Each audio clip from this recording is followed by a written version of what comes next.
It's Way Up with Angela Yee. I'm Angela Yee. Jasmine from the Jasmine brand is here. And Roland Martin, Unfiltered, is here. Woohoo! And we are doing Yeezy. Let's talk about this writer's strike for a minute. Now, the writers, we've been discussing this since before they went on strike when we knew it was coming. Right. And specifically what they want is gains in compensation and residuals. And they also want to make sure that groups of writers are getting work and they have to be on set.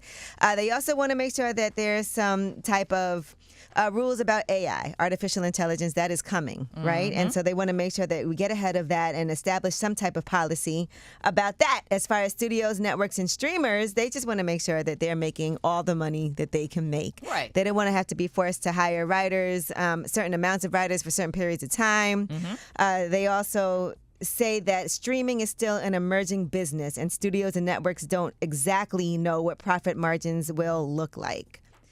A lot of them have been All pretty true. successful, though, so far. All true. All I true. didn't realize that there's actually a deadline for May 1st. I didn't know when the deadline was. I thought they were just going to keep going until they get what they want. They announced it hit at midnight on May 1st. Okay. And what happened was all of these, because I was at the George Lopez golf tournament, and so there were writers who were playing. And so everyone was like rushing to get all these scripts done because the writers wanted to get paid. And the studios needed the scripts to be in because of the writer's strike. Right. Now, we made the point about streaming. The reality, the game has totally changed. Remember, network television used to do like 20, 22 episodes, and the gold standard was to get 100 episodes.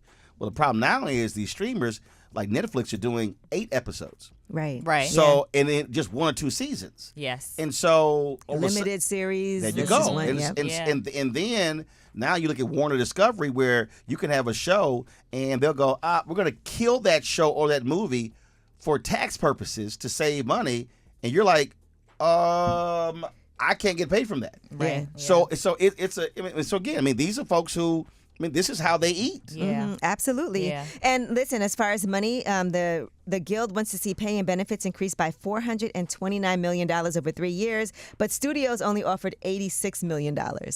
So that's a huge, huge difference in what they're offering. And TV, they want to. The Guild wants to get more writers on set, and the studios are calling that mandatory staffing, but the Guild is calling that preserving the writers' room. So they just really are not seeing eye to eye in any way. Of course, the late night talk shows are the first ones that are being hit, and Jimmy Fallon and Seth Meyers intend to pay staffers of tonight and late night shows 3 weeks of wages. Okay. While the programs are sidelined because of the writers' strike, NBC plans to pay 2 weeks of salary.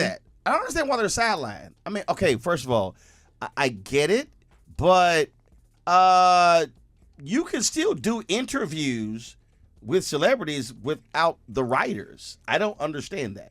I think they also want you to stand with the writers, though. That's probably part of it, right? Because some of these late night hosts are on the picket lines, and they want to make sure that they're supporting their writers by also going dark And for them. These late night hosts. Because imagine you work for one of these hosts and you're trying to get more money and you're trying to get all these things that you feel as a writer that you deserve to get. Right. And then we're just going to continue to show without you.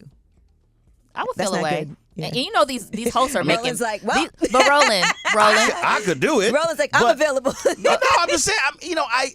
But Roland, you know how it feels to not be paid fairly. Oh, absolutely. No, I understand that. Right. I'm just, but you can still have a writer's strike, and you can still be negotiating for a better deal. I just don't understand how just the shows say, just no shows, because to me that also is all right. You the host. Do more damn work. Well, maybe that shows you how much the writers are impacting what we see on television in terms of this show, the late night shows. You come back to work and you're like, damn, y'all just went without us. And that also kind of hurts the negotiations for them if we're going to just continue business as usual. Look, I had somebody tell me on my show, they were like, without us, there'd be no show. I was like, let me be real clear. There will be a show. Well, you're a different type of beast. Yeah, we know. Oh, I'm like, let y'all know. It's going to be a show tomorrow. All right, well, that was your Yeetie. When we come back, we have Under the Radar. These are the stories that are not necessarily headline news. They are flying under the radar, and we want to discuss. But, of course, there are some major things happening that we still have to discuss. It's Way Up with Angela Yee.